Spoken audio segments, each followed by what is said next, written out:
Adventist Broadcasting Network, ABN.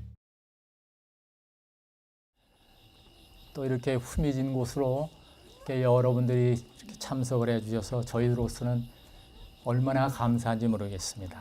장막 부흥회는 우리 교회 행사 중 상당히 중요한 행사로 생각이 듭니다. 오늘 보니까 우리 합회장님까지 친히 이렇게 왕림해 주셨는데 아마 무게를 알 것 같아요.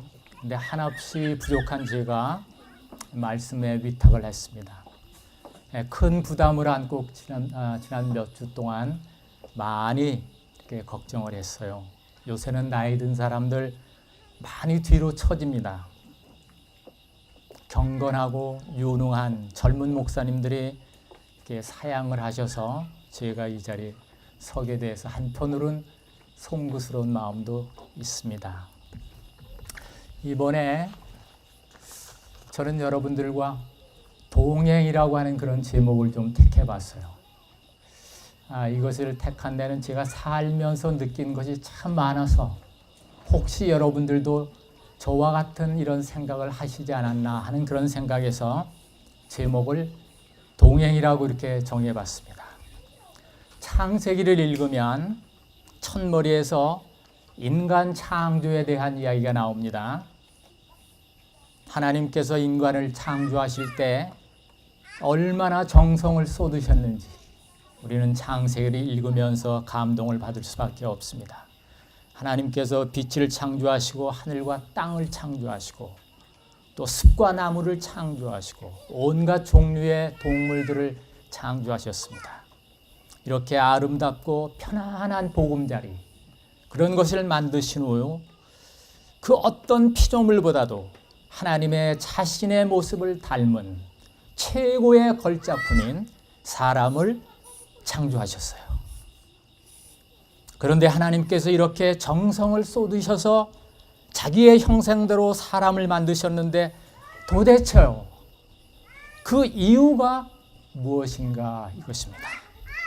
무엇을 기대하시고 하나님께서 이렇게 특별한 거처를 만드시고 거기에 자기를 꼭 닮은 사람을 두셨느냐 이 말입니다.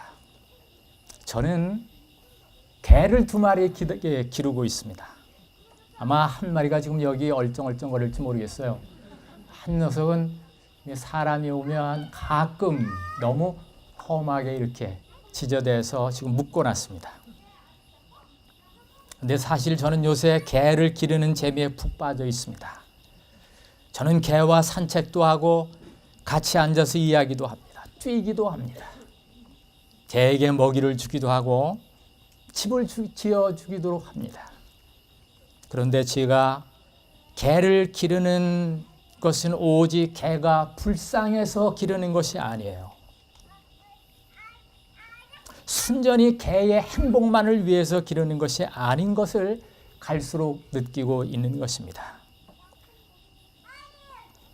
기르는 개에게도 기쁨이 있고 행복이 있는 것처럼 저에게도 행복이 있고 기쁨이 있다고 하는 사실을 발견할 수가 있어요. 그런데 이 2마리의 개가 오직 나와 함께 있을 때만 행복해하는 것이 아닙니다. 자기들끼리 뛰어놀 때도 행복해하고 그 모습을 바라다 보는 저에게도 행복과 기쁨이 있는 것입니다. 결국 하나님이 사람을 창조하신 것은 인간의 행복만을 위해서 창조하신 것이 아니라 하나님 자신에게도 인간을 보면서 행복을 느끼시고 계신 것 같아요. 느끼시고 싶으셨습니다. 하나님은 인간과 동행하고 싶으셨어요. 함께 산책도 하고 싶으셨습니다. 그리고 사랑에 빠지고 싶으셨어요. 우리들끼리 사랑하며 즐기는 모습을 보시면서 당신은 행복해 하시는 겁니다.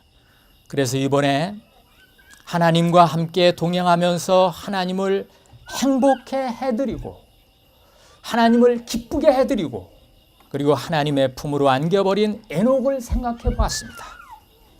에녹은 어떻게 해서 하나님을 기쁘게 해드렸을까? 어떻게 사는 것이 하나님을 기쁘게 해드리는 것일까? 그래서 하나님과 동행을 끝낸 그리고 승천한 에녹을 생각해 보았습니다. 우리 하나님의 말씀 창세기 5장 21절로 23절에 있는 말씀, 아마 거기에는 여러분이 어두우셔서 잘 보시지를 못할 거예요. 제가 한번 읽어보겠습니다. 창세기 5장 21절로 23절에 있는 말씀. 에녹은 65세에 무두셀라를 낳았고 무두셀라를 낳은 후 300년을 하나님과 동행하며 자녀를 낳았으며 그가 365세를 향수하였더라. 구약 성경에 에녹에 대한 얘기는 사실 이것이 전부입니다. 에녹은 죽음을 피한 사람이죠. 인류 역사상 그 많은 사람들이 태어나서 살았지만은 그렇게 죽기를 싫어하여 온갖 처방을 다 사용해 보았지만은 한두 사람만 제하고 모든 사람들이 거의 다 죽고 말았습니다. 비록 우리가 재림의 소망이 있고 부활의 아침을 고대하지만 주 강림하실 때까지 살아서 공중에서 주를 영접했으면 하는 생각들을 대부분 다 가지고 있는 겁니다. 그래서 에녹은 우리의 이상형입니다. 그는 호련히 하늘로 승천했습니다. 그는 무덤이 없습니다. 그런데 본문에서 우리들이 살펴보아야 할 점은 에녹의 승천보다는 그의 지상 생애라고 볼 수가 있겠습니다. 에녹의 승천은 성경에 기록된 말씀 가운데서 가장 비범한 얘기라고 볼 수가 있겠어요. 가장 비범한 얘기 가운데 하나라고 볼 수가 있겠습니다. 창조 이래 한두 번밖에 일어나지 않은 대단히 희귀한 사건을 에녹이 경험했다고 볼 수가 있겠어요. 그런데 이상한 것은 에녹의 지상 생애 속에는 전혀 비범한 것이 없다고 하는 것입니다. 당시로는 짧은 생애를 살았고 지상에 사는 동안에 기억에 남을 만한 감동 어린 어떤 극적인 사건이 에녹의 생애 동안에는 전혀 일어나지 않았다고 하는 것입니다. 그래서 에녹의 생애를 연구해 보면 우리는 당황하지 않을 수가 없는 겁니다. 노아처럼 방주를 지어 최후의 멸망을 견딘 사람도 아닙니다. 다윗처럼 골리앗을 넘어뜨리지도 않았고 다니엘처럼 사자굴에 빠진 경험도 없습니다. 그런데 노아도 죽었고 다윗도 죽었고 다니엘도 죽었습니다. 에녹은 사람들의 인기나 별다른 시선의 대상도 아니었었습니다. 그에겐 영웅적인 업적도 없었습니다. 그에 대한 전기는 너무도 단조롭고 너무도 평범한 것입니다. 여기 21절, 22절, 23절을 보면 낳았다는 말만 3번이 반복되고 있어요. 그냥 자녀들을 낳고 그리고 어떻게 하는 겁니까? 동행하였어요. 그것이 전부입니다. 그럼에도 바울은 에녹이 하나님과 동행한 사실을 가리켜 히브리서 11장 5절에 저는 하나님을 기쁘시게 하는 자라고 증언을 하고 있는 겁니다. 저는 이 말씀을 참 좋아해요. 하나님을 기쁘시게 하는 자. 이 말씀을 좋아하는 이유는 이 말씀을 하나님께서 바울을 통해서 에녹에게 하셨기 때문에 저는 이 말씀을 더욱 좋아합니다. 그렇다면 그의 어떤 태도가, 어떤 행동이 하나님을 기쁘시게 했을까? 우리는 큰 교회도 당을 지어놓으면 하나님이 크게 기뻐하실 것으로 생각할 수가 있습니다. 그래서 큰 헌신을 하면서 교회당을 짓습니다. 우리는 많은 헌금을 드리면 하나님이 기뻐하실 것으로 생각할 수가 있어요. 그래서 분에 넘치는 헌금을 할 때도 있습니다. 열심히 봉사하고 세계를 돌면서 선교 활동을 하면 하나님이 크게 기뻐하실 것으로 생각할 수도 있어요. 그래서 전심전력을 다하여 하나님을 섬기기 위하여 아예 목사가 되기도 하고 선교사가 되어 봉사합니다. 그런데 여기 하나님을 기쁘게 해드린 에녹, 가장 비범한 인생을 마친 에녹의 삶은 너무나도 단순하고 평범하게 기록되어 있는 것입니다. 교회에 해당 지었던 얘기도 없고 큰 헌금을 드렸다는 얘기도 없습니다. 그것은 평범한 삶 속에서 하나님을 기쁘시게 할 수 있다고 하는 사실을 우리에게 가르치고 있는 것입니다. 에녹은 평범하게 살았지만은 숲속에 정자를 짓고 편안하게 묵상하면서 산 사람도 아니었습니다. 그는 자식을 낳아 길렀습니다. 저하고 같은 입장인 것 같아요.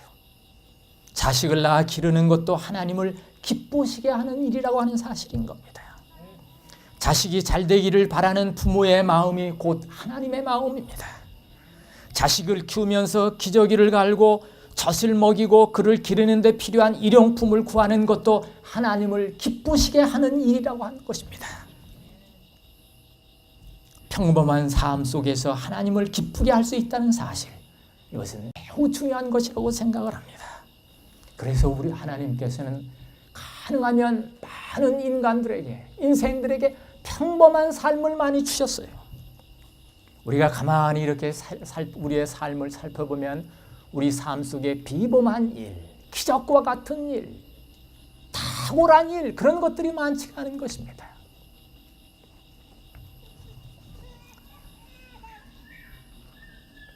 자라는 자식에게 젖을 먹이고 말을 가르치고 걸음마를 가르치고 그와 더불어 눈으로 대화하고 함께 웃고 우는 모든 것들이 다 하나님을 기쁘시게 하는 것이라고 하는 사실을 우리는 에녹의 삶을 통해서 알 수가 있는 것입니다.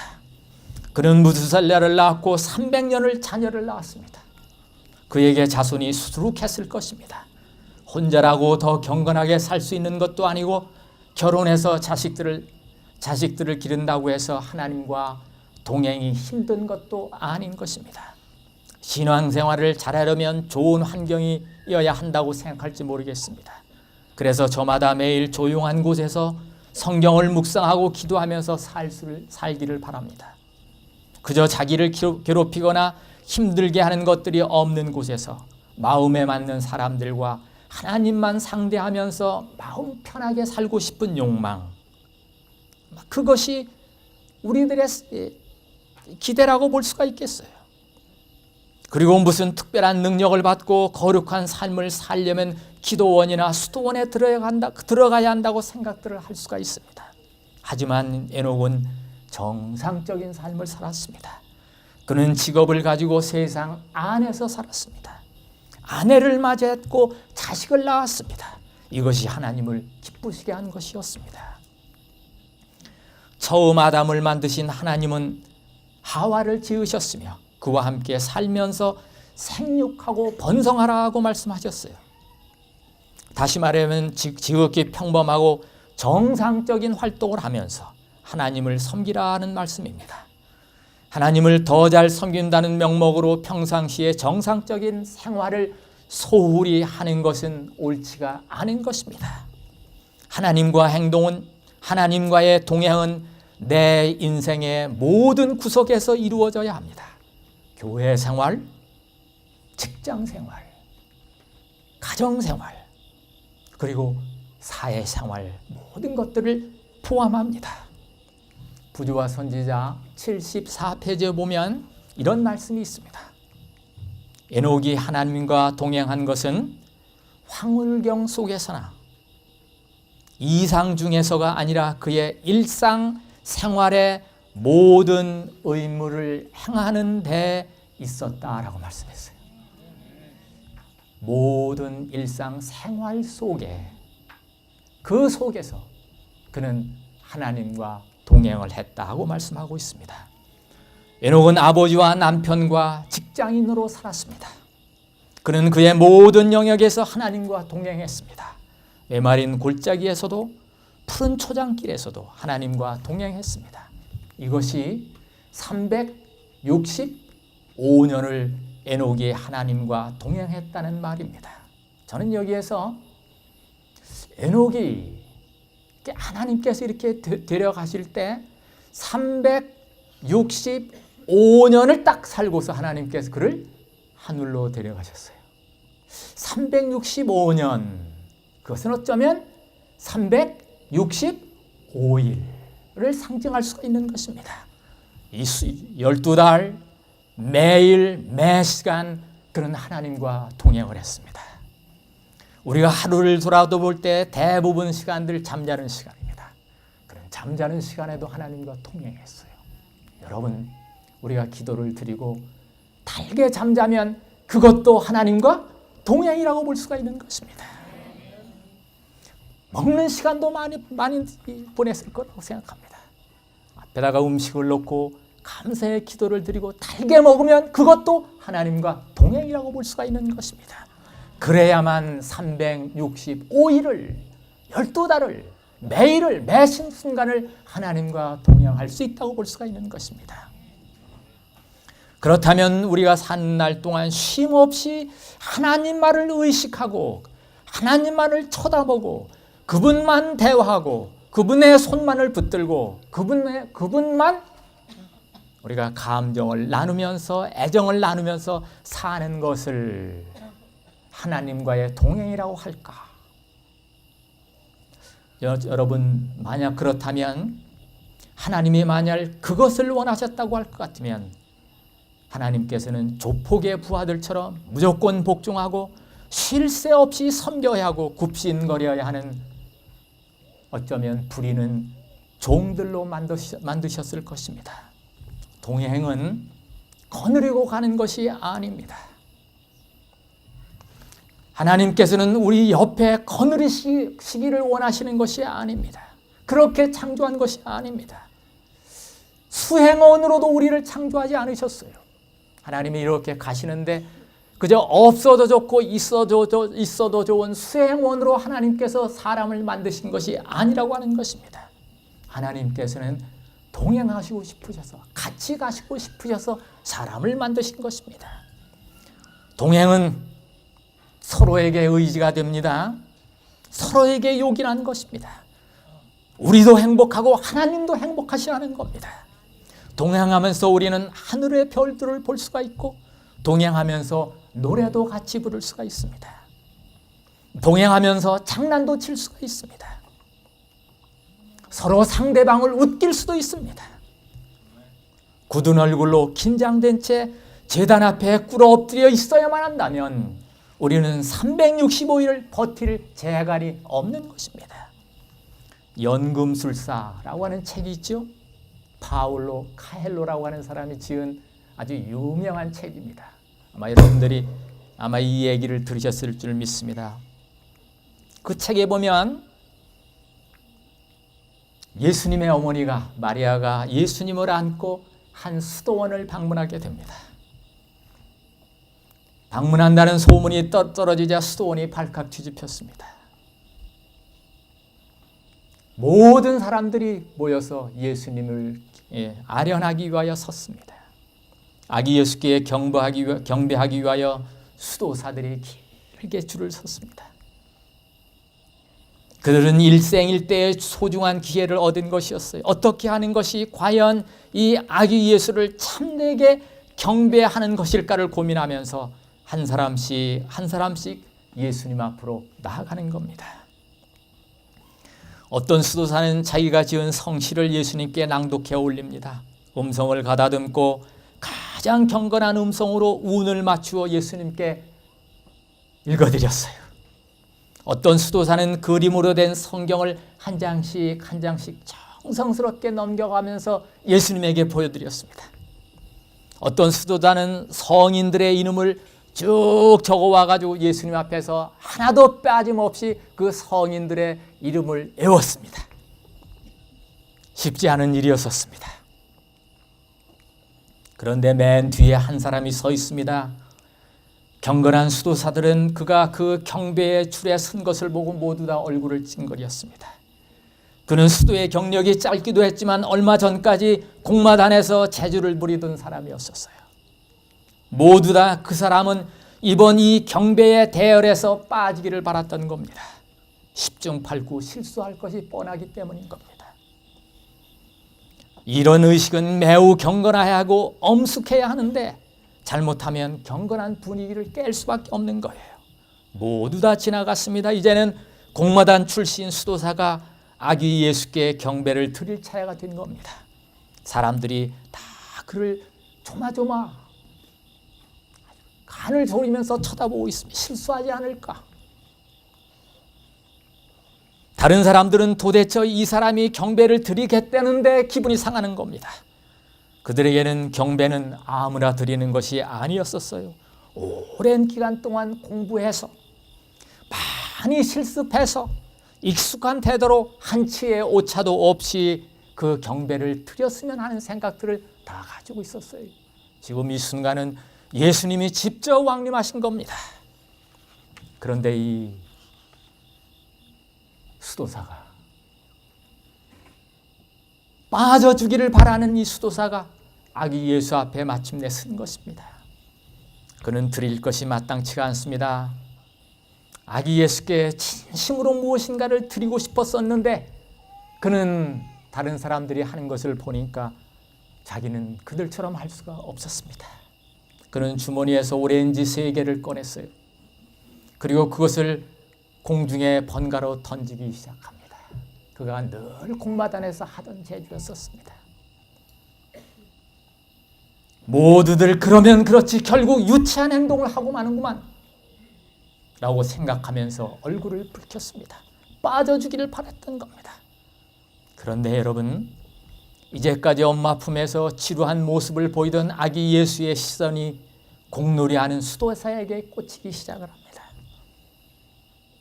아기 예수의 시선을 한 몸에 받고 있는 이 수도사는 성심을 다하여 전력을 다하여 땀을 흘리면서 숨은 실력을 마음껏 발휘하면서 공놀이를 그 앞에서 하는 것이었어요.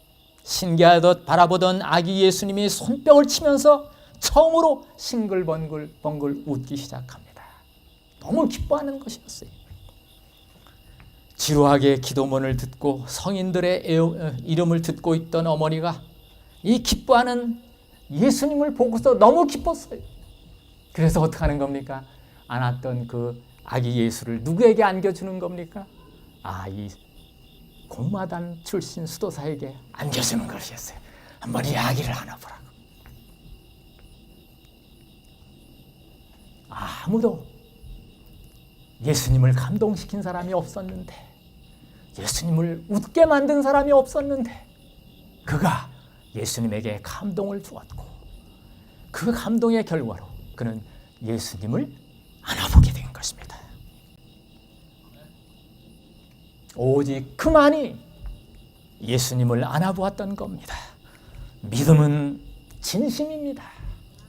믿음은 진심입니다. 믿음은 삶입니다. 하나님의 뜻을 따라서 살아가는 사람이 바로 그리스도인이라고 할 것 같으면 그가 무슨 일을 하든지 그 직업은 성직이라고 볼 수가 있는 겁니다. 그 일을 수행하는 사람이 거룩한 성도이기 때문에 그렇습니다. 저는 지난번 청소년을 교화하는 한 기관을 방문했어요. 제가 거기서 이렇게 설교가 끝난 다음에 옆에 있는 몇 분과 더불어서 인사를 나누는데 한 아주머니가 눈에 이렇게 띄었는데 인상이 너무 좋으셨어요. 얼굴이 아주 밝으셨어요. 맑았어요. 그리고 예배 드릴 때 그분의 태도가 남달랐어요. 그래서 아주머니 처음 뵙겠습니다 이렇게 말씀을 드렸어요. 그분이 처음 뵙겠습니다. 그래서 제가 여기 몇 번 다녀갔는데 어디서 일을 하고 계시죠? 제가 이렇게 여쭤봤어요. 그랬더니 그분 하시는 말씀이 제가 식당 사역하고 있습니다 이렇게 말씀하는 거예요. 제가 그때 식당 사역이라는 말을 처음 들었어요. 제가 가만히 생각을 해보니까 그분이 그 식당에 와서 봉급을 그렇게 많이 받고 일하시는 분도 아니셨는데 뭐 하기 위해서 오신 겁니까?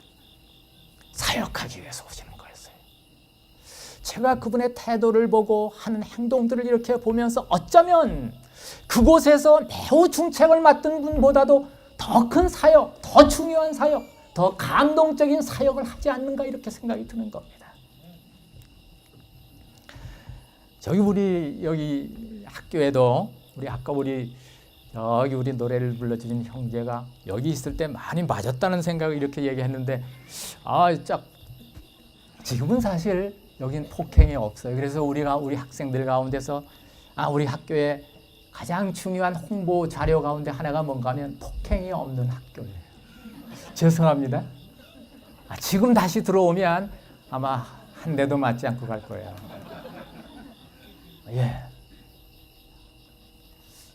여기 우리 식당에도 우리 집사님이 한 분 계셔요. 근데 학생들이 그 집사님을 볼 때마다 너무 좋다고 그러시는 거예요. 항상 웃으시는 겁니다. 정성스럽게 음식을 만드시는 거예요. 이 아이들이 너무 귀엽다고 하는 겁니다. 부모의 입장에서 만드시는 거예요. 지난번에는 이 집사님이 목사님과 함께 학생들 집을 방문하신 겁니다. 그것도 거제도까지. 네다섯 군데의 집들을 방문하면서 학생들도 만나시고 그 다음에 그 부모님들도 이렇게 만나고 돌아오셔서 하시는 말씀이 우리가 부모의 입장에서 잘해줘야 되겠다고 말씀을 하시더라고요. 여러분, 저는 사실 이 학교에 그냥 자리만 차고 앉아 있어요. 저보다도 훨씬 더 중요한 일을 우리 집사님이 하고 계시는 겁니다. 사실은 그렇지 않습니까? 그것은 사역입니다. 그것은 성직이라고 저는 볼 수가 있습니다. 우리가 때때로 성직을 잘못할 수가 있어요. 기쁜 마음으로 성심껏 음식을 만들어서 남에게 대접하는 것도 우리가 주께 주신 마음으로 한다고 할 것 같으면 그것이 성직이라고 볼 수가 있는 것입니다.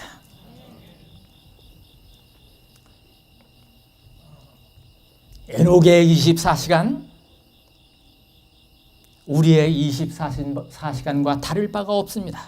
그러나 시간을 보내는 그의 태도를 우리는 생각해 볼 필요가 있는 것입니다.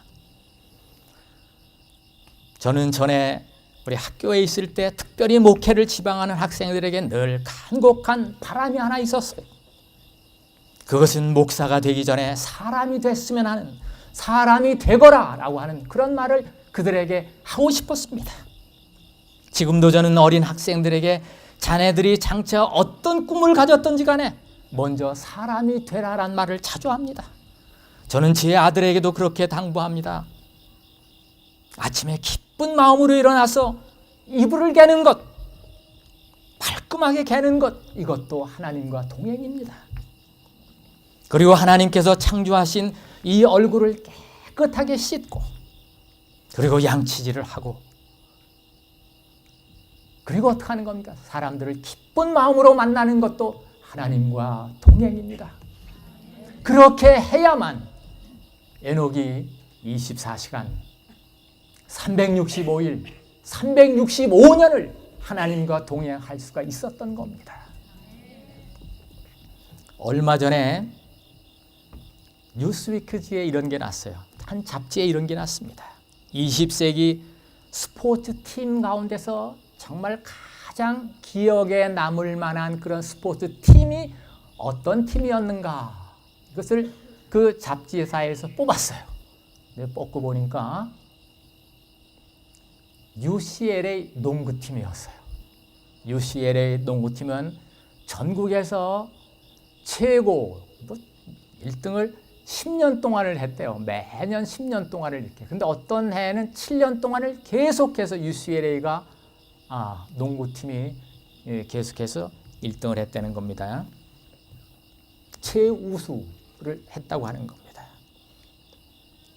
그런데 이 뉴스위크지에서 그 팀의 감독이었던 존 우든이라고 하는 분을 만났어요.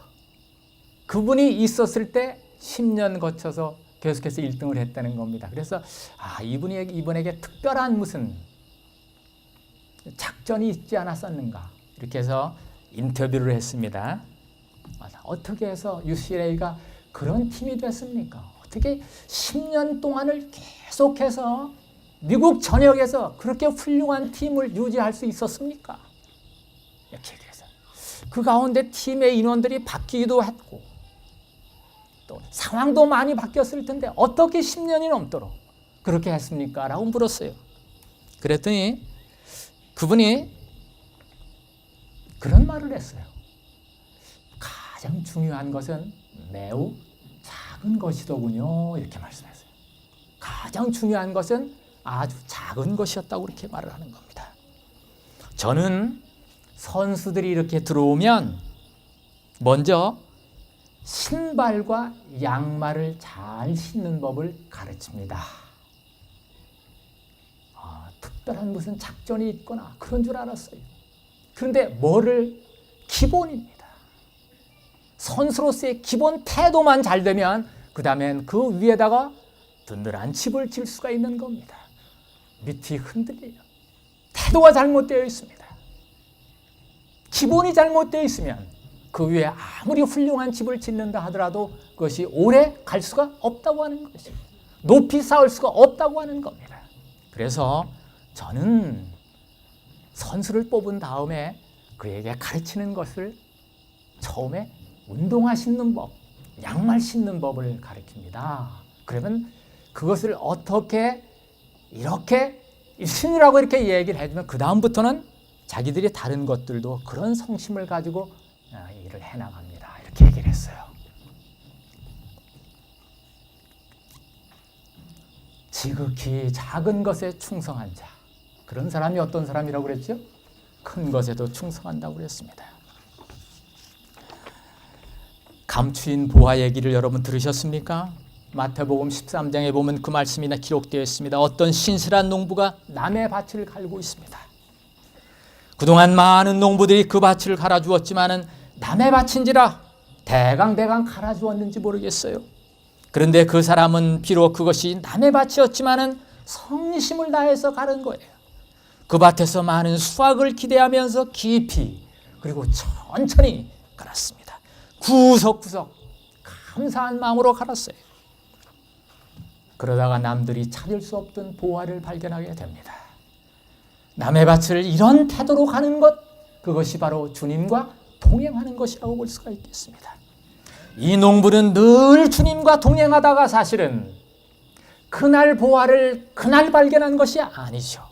그날 주님이 나타나신 것입니다. 사실은 그런 태도로 그가 이제까지 남의 밭을 갈아왔다고 할 것 같으면 그것이 주님과 동행이었고, 그날 보화를 발견했다고 할 것 같으면 그날 주님께서 모습을 드러내신 것이라고 볼 수가 있는 것입니다.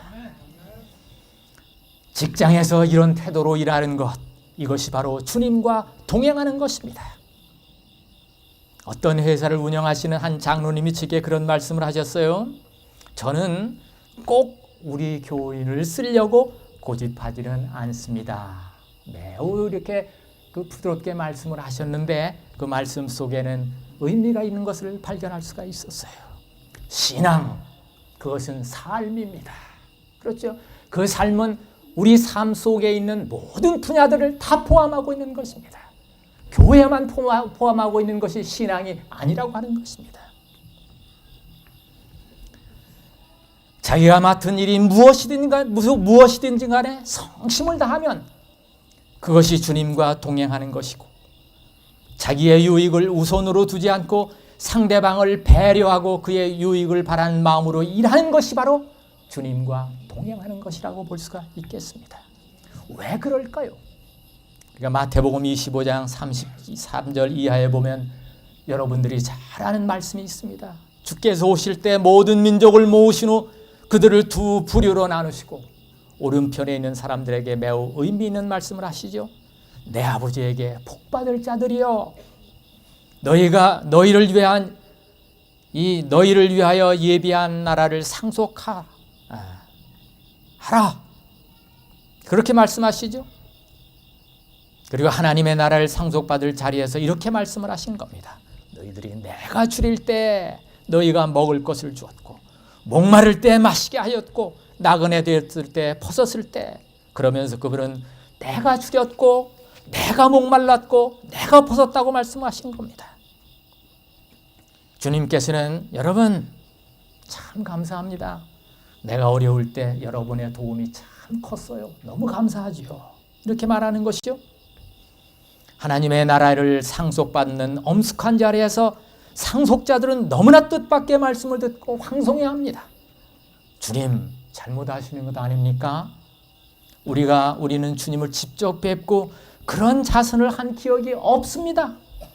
우리가 언제 주께 물 한 모금 드린 적이 있습니까? 그런데 주께서 지극히 작은 자에게 한 것이 곧 내게 한 것이라고 말씀하시는 겁니다. 지극히 작은 자들은 우리 주변에 있는 사람들이라고 볼 수가 있겠어요. 우리는 이 세상에 살면서 작은 자보다는 큰 자와 사귀기를 좋아합니다. 큰 자를 먹이기를 좋아합니다. 큰 자는 나의 도움이 없어도 잘 살아가는데도 불구하고 우리는 큰 자 옆에 있기를 좋아하는 겁니다. 큰 자는 뷔페 식당을 들락날락거리기 때문에 내가 먹을 것 안 줘도 걱정할 거 없어요. 각종 주스를 마시기 때문에 내가 물 떠다 주지 않아도 얼마든지 마실 거 많이 가지고 있어요. 명품 옷을 입고 있기 때문에 내가 입던 옷 주지 않아도 얼마든지 그들은 살아갈 수가 있습니다. 그런데도 불구하고 우리는 작은 자보다 큰 자를 선호하는 경향이 있는 것입니다. 작은 자를 선호하는 마음, 작은 자를 보살피는 마음, 이것이 바로 통행이라고 볼 수가 있는 것입니다. 하나님은 저 밖에, 구만리 밖에 있고 나는 여기 있는 것이 아니라고 말씀하셨어요. 내가 줄일 때, 내가 목마를 때, 내가 헐벗을 때 너희가 주었다고 하는 그 사람은 바로 내 옆에 있는 사람인 것이 틀림이 없는 것입니다. 주님은 우리 옆에 계시는 것입니다. 하루는 제가 여기 농장이 크잖아요. 우리 농장에서 일하는데 이 농장 저쪽 바깥에 한 분이 살고 계시는데 아주 고마우신 분이 있어요. 그 아주머니가 울타리 바깥으로 다 이렇게 돌아오시더니 일하고 있는 우리들에게 방금 냉장고에서 꺼내온 주스를 이렇게 따라서 주시는 거예요. 아, 정말 지금쯤 물 한 모금 마셨으면 좋겠다 이렇게 생각하고 있었을 때 그분이 주스를 내밀었어요. 얼마나 달게 마셨는지 모르겠습니다. 그분이 저에게 가르침을 주었어요. 저는 사실 수없이 이런 설교를 했지만은 실행에 옮긴 기억은 거의 없는 것 같아요. 그런데 그날 이거구나 이런 생각이 들더라고요. 저는 정말 없어서 못 마시는 것도 아니었고 한데 그날 저에게 물을 떠주신 그분을 잊을 수가 없는 것이에요. 꼭 주스가 아니라도 꼭 음식이 아니라도 옆에 지나가면서 수고하는 사람에게 참 수고가 많으십니다. 더우시겠네요. 제가 도와드릴 거 없습니까? 이런 한마디가 바로 뭐예요? 그런 사람들에게 물을 주는 그런 행동이라고 볼 수가 있겠습니다. 이미 말씀드린 대로 개들과의 동행이 그렇게 기쁠 수가 없습니다. 개들도 무척 행복해합니다. 그러다가 밭으로 들어가 일을 하면 두 놈이 주변에서 이리저리 뛰놀면서 놀기도 하고 누워있기도 합니다.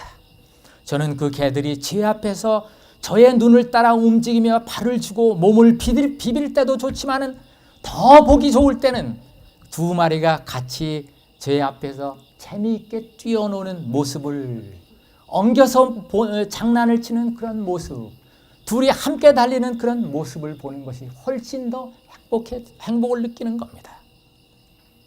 우리가 하나님의 무릎 앞에서 예배를 드리는 것도 하나님께서 매우 기뻐하시지만은 그러나 성도들과의 교제도 주님께서 보시고 계시는데 그것도 동행이라고 볼 수가 있다 이 말씀입니다. 성도들끼리 재미있게 어울리는 것도 동행입니다. 얼마 전에 제가 전구를 쳤어요. 우리 김 목사님, 우리 몇몇 목사님이 전구를 쳤습니다. 제가 전구를 좀 쳤다고 이렇게 말씀을 드리니까 우리 김대수 장로님께서 한번 치자고 하셨어요. 그래서 날짜를 정하여 만나 뵙기로 했어요. 제가 전구채를 꺼내 손에 잡으니까 도무지 손에 잡히지가 않는 겁니다. 아주 오래전에 쳤기 때문에. 그렇지만 제가 전구채를 들고 우리 후배 목사님과 장로님이 계신 그 전구장을 갔어요. 모두 다 반가운 분들이었어요. 전구장도 좋았고 장로님께서 이것저것 준비도 많이 하셨더라고요. 그날 이렇게 말하면서 참 준비를 많이 하셨네요. 정신적으로 준비를 많이 했습니다. 이렇게 며칠 전부터. 그래서 제가 영적으로도 준비를 많이 하셨네요. 이렇게 말씀을 드렸어요. 사실은 그날의 그 모임은 영적인 모임이었어요.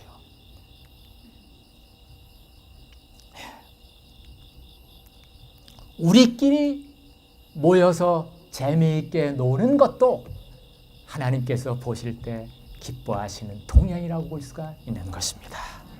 지난 수요일 날 우리는 여기에 이 장막을 준비하기 위해서 목사님, 장로님, 집사님들이 오셨어요. 우리 명일동 교회 5 집사님, 여집사님들이 오셨어요. 의자들을 나르셨어요. 의자들을 닦으셨어요. 그리고 목사님, 장로님들이 이것을 만드셨어요. 저쪽에다가 이 단을 만들다가 나중에 그걸 다시 부셔버렸어요. 여기다 만드는 게. 그런데도 장로님이나 목사님이나 집사님 어느 한 분 짜증내는 분이 없으셨어요. 다 어떻게 하는 겁니까? 아주 기쁜 마음으로 땀을 흘리시면서 일들을 하셨어요. 재미있게 일하셨어요. 저도 피곤하지 않더라고요. 동행입니다.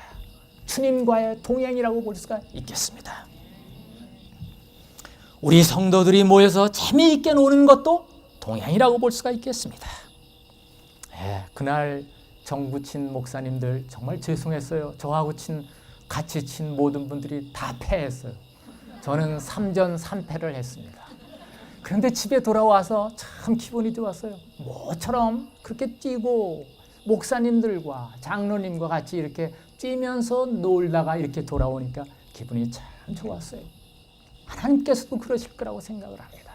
우리 집 강아지들이 어떻게 하는 겁니까? 자기들끼리 모여서 재미있게 노는 모습이 제게 참으로 기뻤던 것처럼 우리끼리 어떻게 하는 거예요? 모여서 재미있게 노는 것도 하나님이 기뻐하신다 이 말씀입니다. 사람들이 하나님의 말씀을 전하는 일만 거룩하게 여기는 그런 경향이 있는 것입니다. 예배를 드리는 일만 영적이라고 생각하는 경향이 있는 겁니다. 모든 것이 다 영적인 것이라고 하는 것을 생각해 보시기 바랍니다. 지금 한국에 마땅한 이발소가 없어요. 쉽지가 않습니다. 한참을 찾아 헤매요. 저는 단골을 이렇게 정하는데 저도 이곳에 와서 찾다가 저쪽 둔천동 저쪽 그 시장 끝에 이발소를 하나 정했어요. 그래서 제가 거기 7,000원만 내면 제가 가서 늘 이렇게 이발을 하고 돌아옵니다. 제가 지난번에 주례가 있었어요. 그래서 그냥 급히 밖에서 일하다가 나가서 이발소를 갔더니 이발소가 쉬고 있는 거였어요. 목요일은 쉬더라고요. 그래서 제가 돌아왔어요. 급한 김에 어떻게 해서 그냥 제가 거울을 보면서 그냥 이렇게 깎기를 그렇게 했어요. 마침 저희 집사람이 없어요. 그래서 제가 그걸 깎아가지고 했는데 얼마나 어색한지. 그리고 제가 갔어요.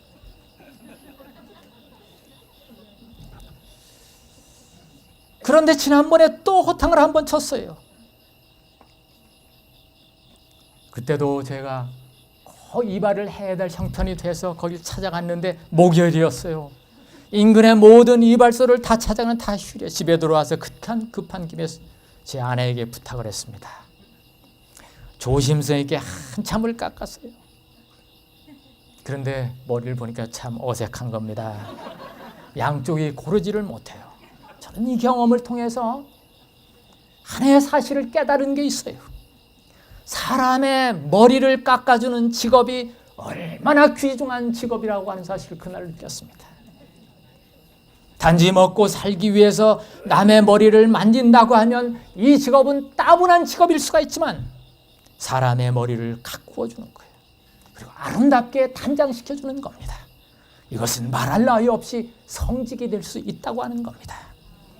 여러분, 우리 보건대학에 가면 피부미용과가 있어요.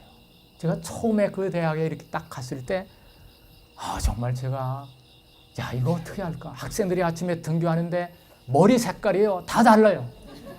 빨간색도 있고 파란색도 있고 어떤 색은 아이는 심지어는 흰색까지. 그러니까 머리가 하얗게 신 할아버지처럼 하고서 오색 찬란하게 오는데 그때 바로 제가 올 때만 해도 우리 삼육동에서는 말입니다. 머리 물들인 거에 대해서 아주 대단한 그런 이 생각들을 가지고 있었을 때였어요. 근데 제가 딱 와보니까 꽤 많은 학생들이 그러고 다니는 겁니다. 어떤 여학생이 제 앞에 와가지고서 이렇게 손을 만지작거리는데 이 손톱을 이렇게 보니까 손톱이 이만큼 길어요. 근데 그것을 또 어떻게 칠했어요? 뭐 거기 오색 찬란하게 칠. 피부미용과 학생들이었어요. 의구심이 저 아이들에게 신앙이 들어갈 수가 있을까?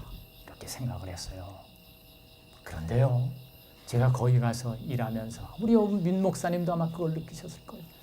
그 대학에서 가장 신앙적인 학과가 바로 그 학과입니다. 가장 많은 침례 학생들이 거기서 나옵니다. 가장 많은 봉사자들이 거기에 나오는 겁니다. 그들이 이 방학이 방학 때나 이럴 때 어떻게 하느냐, 다 봉사하기를 원해. 나가서 어떻게 하는 겁니까? 아주 정성스럽게 남의 머리를 어떻게 해요? 남의 머리를 감겨주고 남의 발꺼지 시켜주는 겁니다. 이 아이들이. 그리고 어떻게 정성스럽게 피부를 마사지 해줘요. 성직이에요. 저는 성직이라고 생각을 했어요.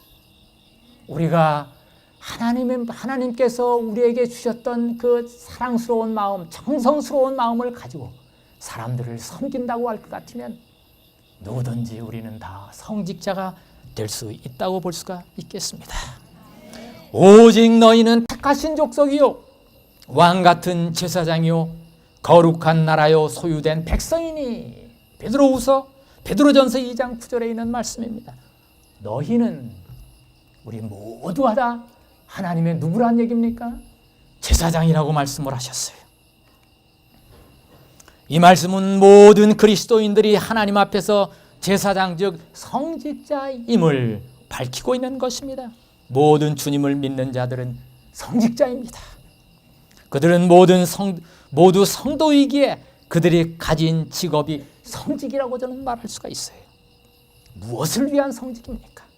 우리를 불러주신 분의 아름다운 덕을 선전하기 위한 성직이라고 볼 수가 있겠습니다. 하나님께서는 우리를 일하는 자로 부르셨어요. 일하는 자로 지으셨습니다. 만드실 때 콩을 심고, 우리 여기 전장로님 계시는데 여기 우리 콩을 심었어요. 여기 우리 옥수수를 심었어요. 여러분, 우리 장로님이 지금 옥수수를 잔뜩 이렇게 따라 놨어요. 그래가지고 25개에 10,000원이라고 그러셨어요? 그렇게 파신대요. 근데 이거는 대학 옥수수예요. 저희들이요, 특별히 대학 옥수수가 아무데 나가지 않아요. 그렇죠? 그걸 우리가 여기에 가져왔어요. 근데 얼마나 맛있는지 모르겠어요. 죄송합니다.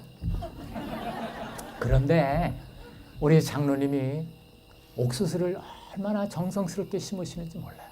제가 오늘 아침인가요? 앞에 이렇게 보니까 저 장로님이 이 무고랑을 타고 거기에 구멍을 하나씩 뚫고 그 안에다가 무씨를 어떻게 하는 겁니까? 하나씩 정성스럽게 성직입니다. 그런데 만약 우리 장로님이 어떻게, 이거 내 혼자 하는 거야, 이거? 왜 날은 이렇게 덥지? 왜 이렇게 피곤하지? 왜 이렇게 짜증이 나지? 이런 식으로 하면서 거기에다가 무엇이를 부었다고 한번 생각을 해보세요. 그것은 성직이 될 수가 없습니다. 그러나 우리가 어떻게 하나님께서 주신 이 자연 속에 뭐를 뿌리는 겁니까? 하나님께서 주신 씨앗을 뿌리는 겁니다. 성직이라고 생각해요. 그렇죠? 우리는 성직자들이라고 볼 수가 있는 것입니다.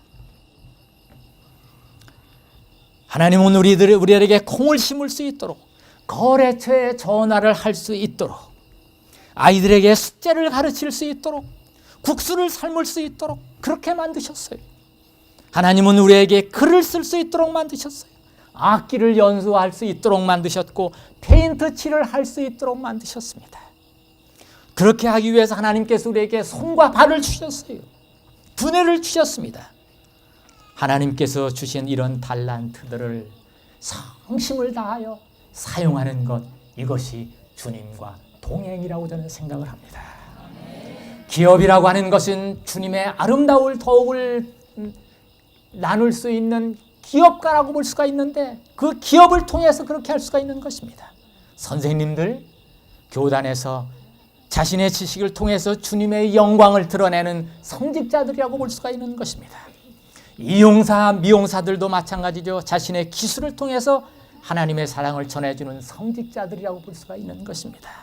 여러분, 저는 신앙이 교회만 한정된 것이 아니라는 것을 말씀드리고 싶은 겁니다. 러시아 정교회에 이런 이야기가 있습니다. 러시아에 유명한 부자가 있었는데 그가 돈을 많이 벌었어요. 위세를 부리면서 살았어요. 자연히 신앙이 없어졌습니다. 언젠가 비상한 헌신을 해야 되겠다고 생각을 했어요. 그러던 어느 날 이제는 신앙으로 귀의하겠다 생각을 하고 그가 신앙으로 귀의하기 위해서는 내가 아주 유명한 성자를 찾아가서 한번 그분과 상담을 해야 되겠다고 생각을 했어요. 그래서 그가 순례 여행을 떠납니다. 성자에게 자기가 할 수 있는 특별한 봉사에 대해서 묻고 싶은 것이었었어요. 이야기가 퍼집니다. 그랬더니 그가 떠나는 날 기차역에 사람들이 많이 나와서 그를 배웅해 주는 것이었어요. 그가 개인용 택시를 거부하고 일반 차량에 올라 가난한 사람들과 함께 앉았다는 얘기가 퍼지기 시작합니다. 사람들이 놀라워하는 것입니다. 그는 한 시골 노인 옆에 자리를 차고 앉았어요. 노인도 순례 여행을 가는 듯 했었습니다. 부자는 온종일 그 노인에게 자기의 삶을, 자기의 업적 그에게 얘기해 주었어요. 그는 비천한 노인과 이렇게 자연스럽게 이야기하는 자기 자신을 보면서 스스로 놀라고 있었습니다. 야, 나도 꽤 이제 된 사람 같구나 이렇게 생각을 했어요. 기차가 목적지에 도착합니다. 이번에도 밖에 커다란 인파가 기다리고 있었는데 부자는 자기가 이 순례길에 들어섰다는 얘기가 벌써 여기까지 퍼진 모양이구나 생각을 했었어요. 근데 알고 보니까 다른 사람을 기다리고 있었어요. 천천히 그는 지차문으로 걸어갔습니다. 그런데 놀라운 것은 거기에 모여온 군중들이 다른 사람을 보려고 아우성을 치면서 앞쪽으로 막 몰려가는 것이었었어요. 굴욕감을 느꼈습니다. 그리고 당연히 군중을 따르고 있는 그 대상이 누군지 알고 싶었던 겁니다. 급히 달려갑니다. 그리고 그는 앞에 가는 사람에게 저 사람이 도대체 누굽니까? 이렇게 물어봤어요. 그랬더니 한 사람이 흥분하며 숨을 헐떡거리면서 말하기를 저분이 바로 성자입니다. 이렇게 얘기를 하는 겁니다. 부자는 정신이 번쩍 들었습니다. 있는 힘을 다하여 무리를 밀치고서 그 앞으로 나아갔어요. 바로 그의 뒤에서 그는 소리를 높였습니다. 성자님! 못 들은 척했어요. 그래서 그는 마침내 어떻게 하는 겁니까? 간신히 그의 옷을 붙들고 성자님 하고 붙들고 늘어졌습니다. 성자가 돌아섰습니다. 그는 소스라치게 놀랐습니다. 기차에 자기 옆에 앉아서 자기의 잘난 척하는 소리를 끝까지 다 들어주었던 그분이 바로 성자님이었어요. 부자는 무릎을 꿇었습니다. 그리고 그에게 물었습니다. 성자님, 저는 어떻게 해야 합니까? 그러자 성자는 그를 들여다보고 한참 있다가 하는 말이 집으로 돌아가십시오. 이렇게 얘기를 했어요. 집으로 돌아가서 당신의 주변을 섬기십시오라고 말했습니다. 당신의 아내를, 당신의 가족을 섬기라는 얘기입니다. 이웃을 섬기라는 얘기입니다. 저는 여기에 우리 이재현 집사님이 똑같은 말씀을 저에게 들려주셨어요. 이재현 집사님이 저한테 한번 그런 말씀을 하시더라고요. 가나안 농군학교에 그분이 참석을 하셨어요. 거기에 성령운동회가 있었어요. 성령을 받기 위해서 사람들이 많이 모여왔어요. 그때 그 김 장로님, 김용기 장로님, 그분이 단위에 서셨어요. 거기에 이 밑을 이렇게 내려서 보니까 거기에 주로 아녀자들이 많이 오신 겁니다. 그를 보면서 그분들에게 그런 말씀을 하셨다고 그래요. 여러분, 정말 여러분 성령을 받기 위하여 이곳에 오셨습니까? 아멘. 성령을 받기를 원하시는 분 계십니까? 그런 분 한번 손을 들어보십시오라고 얘기를 했어요.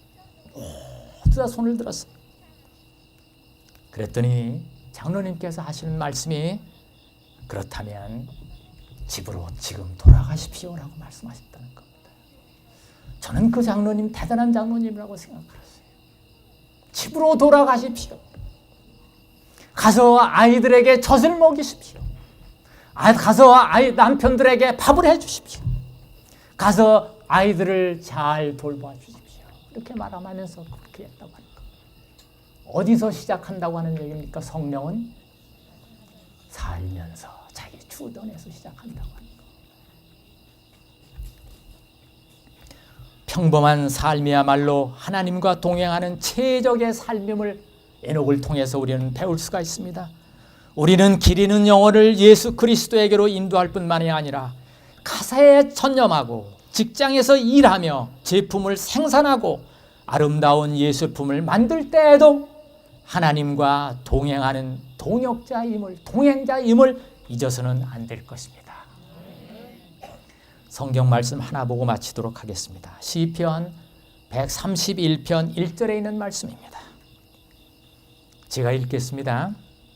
여호와여, 내 마음이 교만하지 아니하고 내 눈이 높지 아니하며 내가 큰 일과 미치지 못할 기이한 일을 힘쓰지 아니하나이다. 여러분, 이 성경절 시편 131편 1절을 꼭 집에 가셔서 한번 음미해 보시기를 부탁드립니다. 여기 다윗이 이런 말을 왜 하셨을까? 내 마음이 교만하지 아니하고 내 눈이 높지 아니하기 때문에 지금 나는 큰일, 미치지 못할 기이한 일을 힘쓰지 아니한다고 말했어요. 이것을 뒤집어서 말씀을 드린다고 할 것 같으면 마음이 교만했을 때 그때는 내가 한탕하기를 바랐다는 얘기입니다. 큰일 하기를 바랐다는 얘기입니다. 이것은 다윗의 간증입니다. 저는 왜 다윗이 이런 말을 했는지를 가만히 생각을 해봤어요. 성경에는 그런 말이 기록되어 있지 않지만 어쩌면 다윗은 골리앗의 망령에 시달리고 있었던 것이 틀림이 없습니다. 그는 평생 동안 골리앗을 쓰러뜨렸던 그때 그 일 때문에 어떻게 하는 겁니까? 마음이 편치가 않았어요. 내가 이런 사람이었다고 하는 것. 내가 적어도 어떤 사람이면 3m에 가까운 그 사람을 물매 하나로 쓰러뜨린 사람이라고 하는 거예요. 그때 박수 소리, 천천히요 만만히요 하던 그 함성 소리, 골리앗이 쓰러질 때 그 주변에서 소리 질러던 그 함성 소리를 그는 잊을 수가 없었어요. 살면서 그는 언젠가 그런 일 한 번 또 해야 되지 않을까 하는 생각 때문에 그는 매우 고통을 겪고 있었던 것이 틀림이 없습니다. 근데 여기에 있는 이 말씀을 보니까 시편 131편에 그가 시간을 많이 지난 후에 이제는 내 마음이 교만하지가 않습니다. 이제는 내 눈이 높지 않습니다. 이제는 내가 큰 일, 기이한 일, 이런